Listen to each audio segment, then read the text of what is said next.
감사합니다. 사랑합니다. 오늘도 당신이 최고입니다. 초등학교 때 교회를 다녔습니다. 교회에 갈 때마다 달란트라는 걸 줬는데 그걸 모아서 가지고 있다가 교회에서 달란트 시장이라는 행사가 열리면 색연필도 사고 과자도 사 먹고 했던 것 같아요. 그땐 착한 사람은 천국 가고 못된 사람은 지옥 가는 줄 알았습니다. 지금은 그때보다 복잡하게 생각하는 것 같아요. 불교에서 말하는 육바라밀 수행처럼 기독교에서 말하는 구원에 대한 의미도 단순히 믿음으로 끝나는 것이 아니라 행동하는 것이 중요하다고 말하고 있습니다. 오늘은 잘잘법이라는 채널에서 소개된 내용을 바탕으로 구원에 대한 의미를 알아보겠습니다. 원본 영상은 하단에 링크 걸어두겠습니다. 성경은 구원이라고 하는 말을 굉장히 다양한 의미로 사용합니다. 예를 들면 어떤 사람이 병들었다가 치유를 받았을 때 그걸 구원이라고 얘기를 하기도 합니다. 그리고 내 마음이 산산조각 나서 분열되어 있었는데 내 마음이 하나님의 은혜 안에 녹아서 하나로 통전성을 회복한 것도 구원이라고 얘기를 합니다. 내 마음이 더러움에 빠져 있다가 깨끗한 삶을 지향하게 되는 것도 구원이라고 얘기합니다. 총체적인 구원은 결국은 하나님의 큰 생명 속에 내가 속해 있음을 나타내는 것이 구원받음이겠죠. 18세기 독일의 작가이며 사상가였던 고트홀트 레싱이라고 하는 분이 썼던 희곡 가운데 현자 나탄이라고 하는 희곡이 있습니다. 거기에서 나오는 반지 이야기가 있습니다. 어떤 사람이 반지 하나를 손에 입수했습니다. 영롱하게 아름다운 반지였어요. 그런데 그 반지를 낀 사람은 하나님과 사람들에게 사랑을 받는다는 이야기가 전해 내려옵니다. 그러니까 그 반지를 낀 사람이 그렇게 살았어요. 그런데 그 반지가 자식들에게 전해져 가는데 맏아들에게 주는 게 아니고 아들 가운데 가장 그 반지에 합당한 삶을 사는 사람에게 넘어가요. 그 반지가. 어느 날 아버지가 세상을 떠나기 전에 세 아들이 있었는데 그 아들 중 누구에게 반지를 줘야 할까 고민했습니다. 왜냐하면 세 아들 모두 훌륭했기 때문이죠.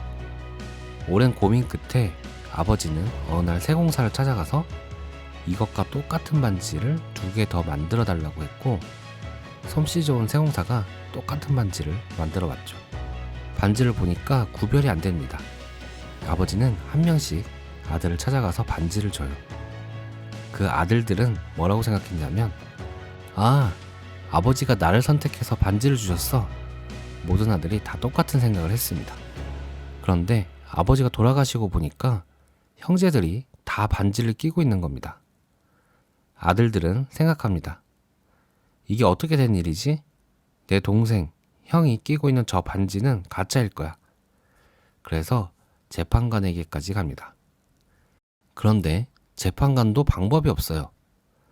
솔로몬 같은 지혜를 발휘하기도 매우 어려웠죠. 그때 재판관의 마음속에 한 가지 생각이 떠오릅니다. 이 반지를 소유한 사람은 하나님의 사랑을 받고 사람들에게 사랑을 받는다고 했지? 그러니까 누가 반지의 진짜 주인인지는 이들의 삶을 보면 알 수 있겠다 하고 형제들에게 이야기합니다. 너희들이 진짜 반지를 받았다고 생각하고 그 반지를 현실화시키기 위해서 노력을 해봐라. 그러면 누가 진짜인지를 알 거다.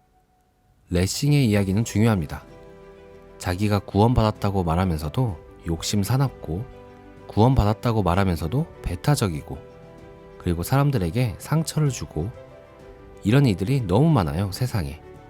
그러나 그 사람이 구원받았다는 것이 일그러진 생명을 온전하게 하고 깨졌던 마음들을 사랑으로 녹여서 하나 되게 하고 더러웠던 삶을 사는 사람이 순수한 삶을 살게 되는 거라고 한다면 내 삶의 지향이 그렇게 바뀌었다면 내가 구원받은 사람이구나 확신해도 괜찮습니다. 그런데 확신이 없다 하더라도 그렇게 살면 됩니다. 그게 구원받은 삶이니까요. 오늘 내용은 여기까지입니다. 구원이라는 단어를 빼고 보더라도 삶의 지향점을 가진다는 것은 중요하다고 생각합니다. 그리고 그 지향점과 현재의 나 사이의 간극을 좁혀가는 과정이 성장이고, 지향점에 도달해보면 또 다른 더 큰 지향점이 보이겠죠. 레이 달리오는 그 과정에서 자신의 반복된 실수와 성공에 대한 패턴을 찾아 수정하고 업그레이드 하면서 나아가다 보면 자신만의 원칙을 세울 수 있다고 합니다. 원칙을 지키려 노력하다 보면 우리 몸과 무의식에 각인되어 지향점으로 나아감이 한결 수월해질 거라 믿습니다. 누군가가 만들어 놓은 원치 않는 지향점을 향하고 있는 자신을 발견했다면 스스로 지향점을 선택함으로써 구속된 삶이 아닌 자유의지의 기적 속 삶으로 전환하여 매 순간 감사와 사랑이 넘치시길 바라봅니다. 오늘도 시청해주셔서 감사합니다.